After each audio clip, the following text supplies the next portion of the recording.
An early escape from a hostage nightmare. One of the lucky 5 to get out of the building before the Sydney siege ended in a blaze of gunfire. The 16-hour ordeal did not end peacefully. There have been casualties.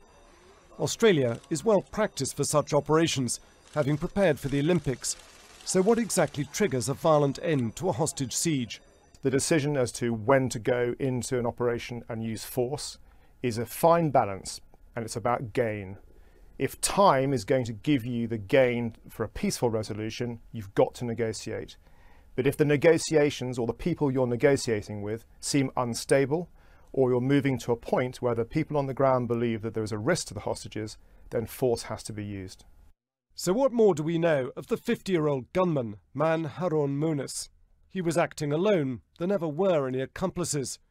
He's facing numerous charges for sexual assault, and he had a conviction for sending offensive letters to families of dead servicemen.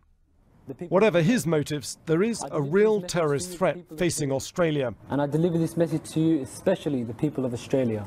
At least 70 Australians have joined extremist groups in Syria.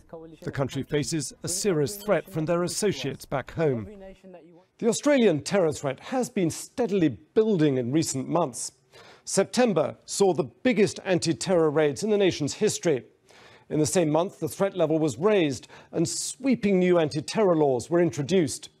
In October, the Australian government approved airstrikes on Islamic State positions in the Middle East in its role as coalition partners. Australia has focused primarily on arresting individuals, prosecuting them for terrorist-related offences, and they've disrupted a number of major plots inside the country. What they haven't been able to do, which is a major international challenge, is dealing with the ideology that indoctrinates and influences young, impressionable people. Australia's commandos and police acted swiftly to end this siege, but everyone knows the outcome could easily have been worse. Frank Gardner, BBC News.